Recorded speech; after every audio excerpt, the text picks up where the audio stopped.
my friends, and welcome to a session where I'm going to give you some tidbits on a lot of the gear that I have. Over the years, I've been running for just over 10 years now, and I went from marathon running to triathlon to now ultra running. So I've accumulated tons of gear, learned a lot of different things that work for me, what doesn't work for me. So I'm going to help you speed up the process and show you what I use, what works for me. A lot of this gear I use for 100-mile distances, 200-mile, 300-mile distances, and anything in between. So hopefully this helps, and let's see what we got.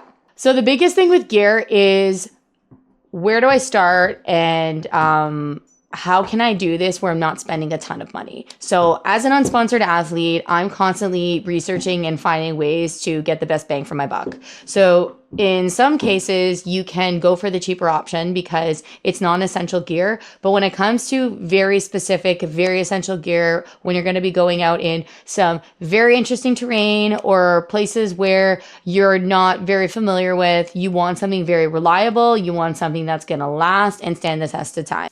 So the first thing we're going to start with is hydration, and what kind of pack should I get? So whenever you're doing these races, whether it be 50Ks, even 20Ks, you want to find something that's going to suit what you need it for. So over the years, I've kind of had to almost like progress through my pack based off of what I've wanted to put myself through and just set myself up for success. So the first pack I ever got, it was a no-name pack.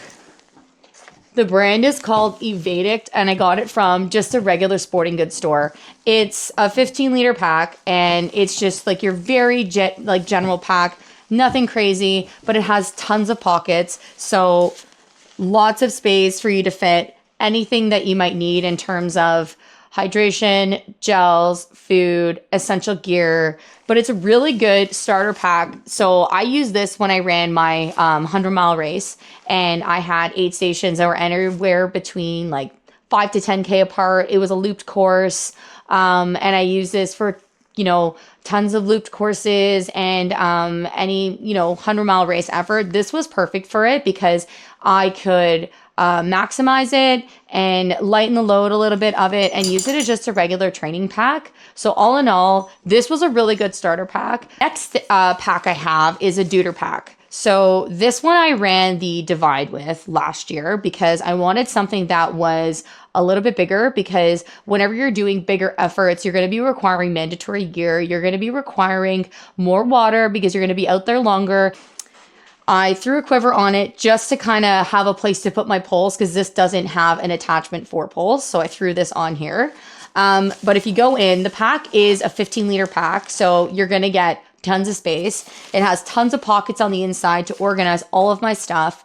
It fits a 2-liter bladder, and which is awesome because you're going to get 2 liters on the inside, and you've got 500 milliliter flasks that fit on the front. So you can get minimum 3 liters out of this pack easy. And it has, what I liked about this too is I'm a bit of a smaller person. So when it comes to packs, I find I struggle with finding something that's going to fit me, being a smaller frame. And this one was really nice because it had adjustable straps. So adjustable straps, as you can see here at the top, so it can fit it to my size. It even has adjustable bungee straps on the side. And last but not least, my last race, when I raced the Arizona Monster 300, I upgraded to a new vest because I needed something that had a little bit more versatility with it. So I didn't want something that was just going to be throw everything in the pack and, off we go. I wanted something that was going to be able to, support me well in the desert, because it was really, really hot. So with this one in particular, it's got one big pack, but it's very, very stretchy. So you can fit tons and tons of stuff in the pack itself, but it has room for 500 milliliter flasks in the front. And it also has room for 800 milliliter flasks on the side. And then on top of that, I also put in a 2-liter actual hydration pack in the pack itself. So I was carrying anywhere between like 4 to just over 4 liters of water, plus having my essential gear. What's nice about this pack, because like I said, it is with the mesh back being nice and stretchy, you can fit so much extra stuff in this pack. And if you organize it well, you won't fail to find anything.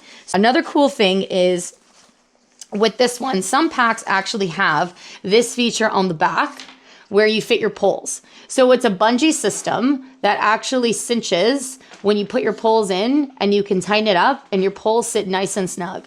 And I can confirm that I did in fact use this during the monster, and my poles, when I didn't need them, I put them back there, didn't feel them, didn't even notice they were there. So it was something that was almost a relief for me, because I didn't have them around my waist. With them being just on my pack, I took them out when I needed, put them away when I didn't need to, didn't worry about them at all during the entire race. So when it comes to flasks, you have to be careful when you're buying additional flasks or when you're just purchasing them in general. So with Ultraspire is you have to kind of buy what they provide, because any other flask I've tried, they don't fit the best in the actual Ultraspire vest. So a key thing with knowing your vest is knowing what's going to work. So in this case, for example, we can't cut that corner of buying whatever flask. We have to buy the Ultraspire ones, which is fine. I mean, any Ultraspire pack you have, if you've got multiple, they all work for them. So it's not the end of the world. But this is just something that's good to know, that you can't just buy one random one off Amazon and hope for the best. Another thing with these two packs, so when you have like the Duder pack and you've got this Evadict pack, what's nice is these ones don't come with any specific hydration flasks. So I was able to just grab like some cheap ones. You can get like 2 for $20 or whatever off Amazon. And this brand actually, they've got tons of products on Amazon that are pretty cheap. So, and very, very good. Like these are just like your regular flasks that you'll find from any company, but you're just going to save a little bit. And they work for both packs. So know your pack. Another tool that is really great is Hydro Flask, and many other companies also make these silicone cups. A lot of events are cupless, or they strive to be. So it's always good to have one of these on hand. Just in the event that you get to an aid station and they don't have a cup and you're like, shoot, I really wanted a glass of Coke. So this is easy to carry and literally weighs nothing. This isn't essential, but this is something that I started using last year. So Hydro Flask makes these flasks that filter water. In my training, this became very essential last year during the heat waves that we got here. And I was able to stay hydrated throughout my run, because you got to remember, when you're going to be out there longer, if you're going to be doing long efforts or with added heat and humidity, you're going to be taking in more water. So what better way to get that than to have one of these handy little things? And I got this off Amazon. I think it was $20. So it's going to be super cheap. Again, this is where we can be a little bit cost effective and find things, and that's going to work and save you some money. This is a waist belt that I started using last year. So what I like about it is you can attach your race bib to it if you want to do that.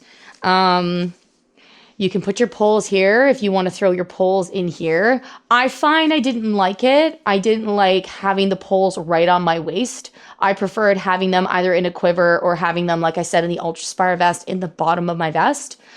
Just because you do feel them move a little bit just on your waist. So I also felt that they were more secure, more so on my pack than they were on me, but that's a personal preference.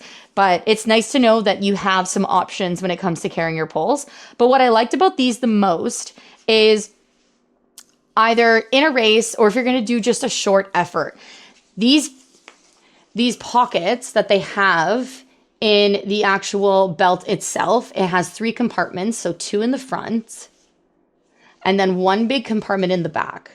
And what I'll do on some of my runs is I can carry a bottle, so a 500 milliliter flask, and I can carry a couple gels in the front, and then I can carry my phone in the back, and I don't need a vest, because sometimes you want to just go for a run and you just need the bare minimum. So this is, again, not an essential piece, but something that's kind of good to have. And what's nice about these, this is the Naked brand, they are sized to you. So you measure your waist, either your waist or hips, wherever you want to actually carry it. It's totally personal preference, up to you. But you measure your waist and you order it, and it's going to be your size. So it's not something that is, a buckle that you have to keep adjusting, or, something that's like a small, medium, large. These literally go by a specific size. So I'm a size 7. Don't know what that means, but I'm a size 7. And it's worked for me all of last season, all of this season, and hopefully it'll carry me through to the end of this season, and we'll see what happens next year. But this was awesome, and just something that's like, again, extra, but really good to have. Last but not least, we've got poles. So I've had a lot of people ask me questions on which ones I use, what I prefer, and why. So knowing that I really wanted to be, somewhat competitive in the sport, and I also wanted to just be able to push that little extra, I did invest in Lecky poles. So these are lightweight carbon fiber poles, and on the website, they go based off height. So you adjust these basically, you order these based off your height. So what I liked about these is they're really lightweight, they are thin, and they're very, very nice and easy to use, and they're very sturdy. They are on the expensive side. So with knowing this, either you consider this to be one of those pieces of gear that you spend a little bit more money on, and then you cut corners other places, or you purchase just something from a different brand, and you just have to remember that you're just going to probably be, sacrificing that lightness value that I like with the Lecky poles. But Black Diamond makes really good collapsible poles, and so does the brand and Joey that I showed you for the flask. They make really good light carbon fiber poles, and for any beginner runner, I think they're about $150. These were like, on the more expensive end. Don't want to say how much I paid for them, but if you're looking for something just to start and something to see if this is something what you really want to do, I would rather kind of dabble into something that's more affordable and something that's going to get you started. I started with Black Diamond poles myself, and then graduated to these. So, it's really hard to get all these essentials and take that deep dive in, but I promise you it is worth it, because these have lasted me 2 years.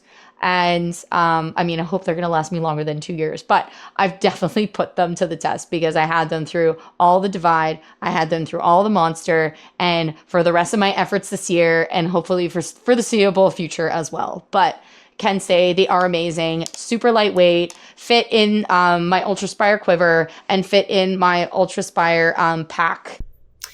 Well, my friends, thank you so much for listening on all the tips I have for gear when it comes to hydration, packs, running poles, you name it. That is just the essentials for me. I hope it helped you. Stick around, because I've got a couple more videos coming out about cold running gear, nighttime gear, headlamps, and just regular day clothes. So talk to you soon. Like and subscribe. Bye.